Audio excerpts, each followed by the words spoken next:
Shalom Bapak Ibu yang terkasih dalam Tuhan Yesus Kristus.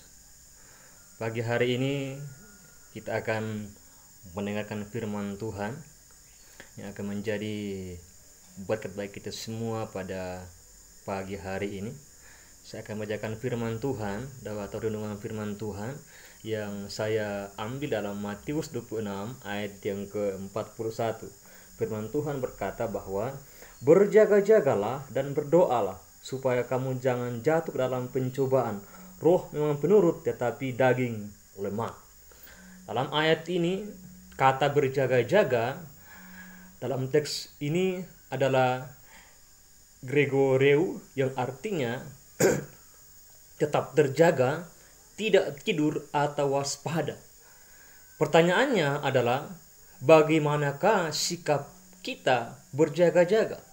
Sikap berjaga-jaga adalah selalu berusaha menelusuri diri apakah suatu tindakan baik yang kelihatan maupun yang tidak kelihatan, sungguh-sungguh berasal dari Allah. Orang percaya tidak boleh lagi melakukan hal-hal yang tidak diingini dan yang bukan berasal daripada Allah.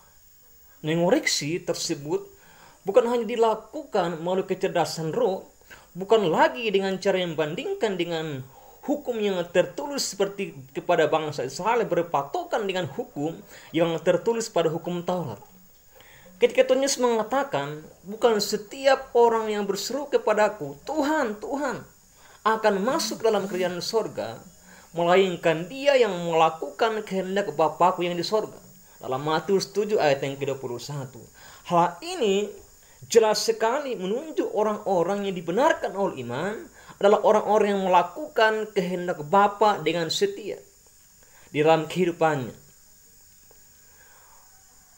Yang kedua, berdoa. Artinya bahwa harapan dan keinginan yang sangat kuat ke depan. Sebagai anak-anak Allah yang kita pandang dan kita harapkan ke dalam atau ke depan adalah hidup kita selalu ada dalam perkenanan Tuhan dan dikenal menjadi anak-anaknya yang bertekun melakukan kehendaknya, hidup di dalam pimpinan rohnya dan selalu dapat memuaskan hati Tuhan.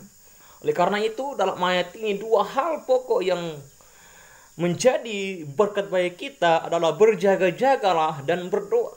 Berjaga-jaga dalam berbagai hal, kondisi keadaan kita, berdoa setiap waktu, setiap saat. Yang menjadi pertanyaan, mengapa kita perlu berjaga-jaga? Ini. Mengapa kita perlu berjaga-jaga? Yang pertama, karena akan ada penyakit. Lukas 21 ayat yang ke-11 nanti Anda baca di situ.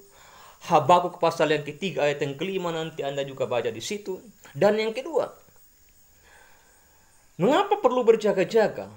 Akan ada masa untuk mendengarkan firman Tuhan, tetapi sudah tidak ada lagi yang mau menyampaikan. Itu dalam kitab Amos pasal 8 ayat 11 sampai ayat yang ke-14. Dan yang terakhir, carilah Tuhan dan jangan panik.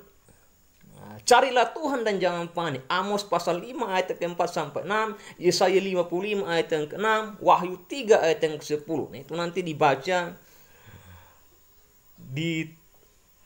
direnungkan dalam kehidupan kita bersama-sama.